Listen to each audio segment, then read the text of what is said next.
शहर की कच्ची बस्ती में एक गरीब मजदूर कालू रहा करता था।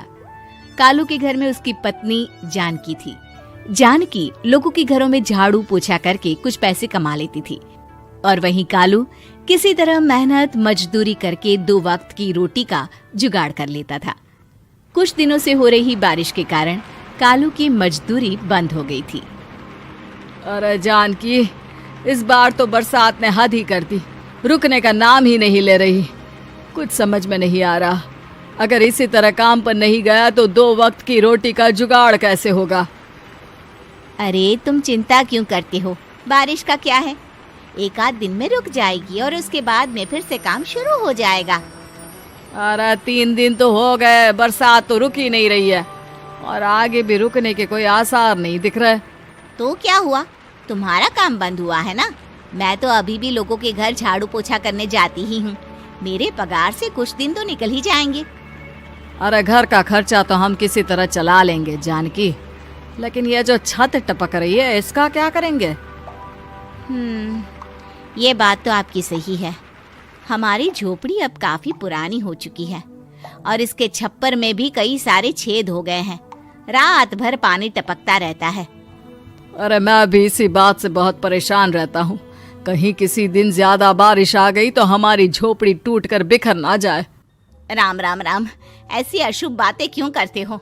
अरे ऐसा कुछ नहीं होने वाला, ये झोपड़ी ही तो हमारा सब कुछ है। अगर यही नहीं रही तो हम जाएंगे कहाँ। ठीक है जानकी, जब तुम्हारी पगार मिल जाएगी तो कुछ पैसे बचाकर झोपड़ी के छप्पर की मरम्मत करवा लेंगे, शायद हमारी परेशानी कुछ कम हो जाए। ठीक है जी, अब ना ज्यादा परेशान मत हो। ये लो खाना खा लो और सो जाओ, सुबह मुझे भी जल्दी काम पर जाना है। जानकी और कालू अपनी झोपड़ी में सो गए। रात को अचानक से बहुत तेज बारिश शुरू हो गई। धीरे धीरे बारिश का पानी कालू की बस्ती में भरने लगा। पानी भरते भरते झोपड़ी के बाहर तक पहुंच गया था। सुबह के वक्त जब कालू और जानकी सोकर उठे, हे भगवान, ये क्या हो गया। बारिश का पानी तो हमारे घरों तक पहुंच चुका है। अब मैं काम पर कैसे जाऊंगी। रहने दो जानकी, तुम आज काम पर मत जाओ।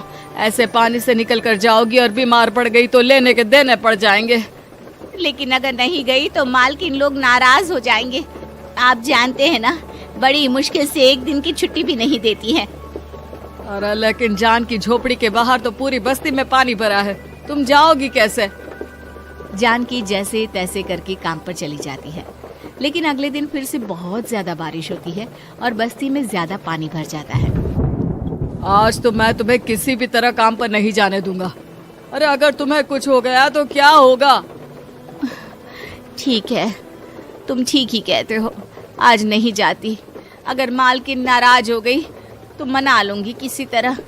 अरे मनाने वाली क्या बात है, जब तुम बताओगी कि हमारी झोपड़ी में पानी भर गया है तो वो खुद ही समझ जाएंगे ना। और 3 दिन के बाद जैसे ही जानकी काम पर पहुंचती है, कहाँ थी तुम? पिछले 3 दिनों से काम पर क्यों नहीं आई? मेम साहब क्या बताऊं, इतनी ज्यादा बारिश हो रही थी, हमारी पूरी बस्ती में पानी भर गया है और उससे भी ज्यादा तो मेरी झोपड़ी के अंदर पानी भर गया। आप ही बताइए कैसे आती मैं। इसका मतलब ये हुआ कि बारिश होगी तो तुम काम पर नहीं आओगी। ना ना, मेरे कहने का ये मतलब नहीं था मेम साहब। तुम जानती भी हो 3 दिन से कितनी परेशानी हो रही है मुझे। सारा काम मुझे खुद करना पड़ा। माफ कर दीजिए मालकिन जी, पर मैं क्या करती, आने के लिए रास्ता ही नहीं था, सब जगह पानी भरा हुआ था। बहाने तो तुझे बहुत बनाने आते हैं। जानकी देख, अगर अगली बार ऐसा किया ना तो फिर काम से हमेशा के लिए छुट्टी। अरे ना ना मालकिन, ऐसा मत कीजिए। बारिश की वजह से मेरे पति की मजदूरी भी छूट गई है। बड़ी मुश्किल से घर में 2 वक्त खाने की रोटी का जुगाड़ हो पाता है। आप मुझे काम से निकाल देंगे तो हम क्या खाएंगे। अगर इतनी ही चिंता है तो फिर रोजाना काम पर आया करो। चलो अब जल्दी से जाकर घर का सारा काम करो।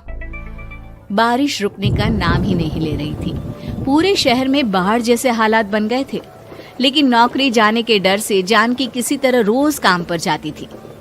एक दिन जब जानकी काम करके अपने घर लौट आई तो अचानक उसकी बस्ती में कुछ लोगों का शोर सुनाई दिया। अरे लगता है बाहर कुछ हुआ है, मैं जाकर देखता हूँ। हाँ हाँ, पता तो कीजिए, ये बस्ती में लोग इतना शोर क्यों कर रहे हैं। बाहर जाकर कालू ने एक आदमी से पूछा। अरे क्या हुआ भाई, इतना शोर क्यों मचा रहा है? अरे क्या बताए भैया, अपनी बस्ती के बाहर एक पुल टूट गया है और वहाँ पर एक कार फंसी है। थोड़ी देर में अगर किसी ने नहीं बचाया ना तो वो कार पानी में बह जाएगी। ये क्या कह रहे हो भैया, कार के अंदर कोई है क्या? हाँ, कोई औरत बैठी है, अकेली है, बहुत रो रही है बेचारी, मदद के लिए बुला रही है। अरे तो हमें जाकर उनकी मदद करनी चाहिए ना। अरे लेकिन इसमें बहुत खतरा है, हमें अपने आप को बचाना चाहिए। पानी कभी भी हमारी बस्ती की तरफ आ सकता है। अरे तुम्हें नहीं चलना तो मत चलो, लेकिन मैं तो जाकर उस औरत की मदद जरूर करूंगा। कालू उस जगह पर पहुंचता है जहां वो औरत कार में फंसी हुई थी। वहां पर पानी का बहाव बहुत तेज था और सारा पानी कालू की बस्ती की तरफ ही आ रहा था। कालू ने एक बड़ी सी रस्सी को पेड़ से बांध दिया और दूसरे सिरे को कार की तरफ फेंक दिया और उस औरत को रस्सी के सहारे बाहर आने के लिए कहा। तभी वहां जानकी भी दौड़ती हुई आई। अरे ये तो मेरी मालकिन है, जिनके यहाँ मैं काम करने जाती हूँ।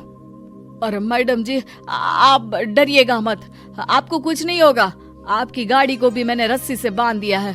थोड़ी देर में पानी का बहाव कम हो जाएगा, फिर हम आपकी कार को भी बाहर निकाल लेंगे। क्या तुम जानकी के पति हो? हाँ हाँ, जानकी मेरी ही पत्नी है, आपके यहाँ काम करती है ना। लेकिन मेम साहब, आप यहाँ पानी में कैसे फंस गई? अब क्या बताऊं, मैं अपनी सहेलियों के साथ पिकनिक पर गई थी, वहीं से लौट रही थी। अचानक पानी का बहाव तेज हो गया और मेरी गाड़ी फंस गई। अरे कोई बात नहीं मालकिन, अब ना आप बिल्कुल सुरक्षित हैं। मैं तो बहुत बुरी तरह डर गई थी, कब से मदद के लिए चिल्ला रही थी, लेकिन कोई मेरी मदद के लिए नहीं आया। भला हो तुम्हारा पति का जिसने मेरी जान बचा ली। लेकिन जानकी, मैंने तुम्हारे साथ बहुत गलत व्यवहार किया। इतने खराब मौसम और बाढ़ में भी तुम्हें काम पर आने के लिए कहा, नौकरी से निकालने की धमकी भी दी, और तुमने मेरी जान बचाई। मुझे माफ कर दो। अरे कोई बात नहीं मालकिन, आपकी जान बचाना तो हमारा धर्म था। देखो जानकी, तुम्हारी झोपड़ी में जो भी नुकसान हुआ है उसके लिए मैं तुम्हें पैसे दूंगी। आज तुम्हारे पति ने मेरी जान बचाई है और आज के बाद मैं तुम्हें कभी भी नौकरी से निकालने की धमकी नहीं दूंगी। आज मैं तुम्हारी परेशानी को अच्छी तरह समझ चुकी हूँ। हम जैसे पैसे वाले लोगों के लिए अपने घर में बैठकर बारिश का मजा लेना बहुत आसान है, लेकिन तुम गरीब लोगों के लिए बाढ़ और बारिश काफी परेशानी खड़ी कर देते हैं। ये बात मुझे आज अच्छी तरह समझ आ गई है। आपका बहुत बहुत धन्यवाद मालकिन।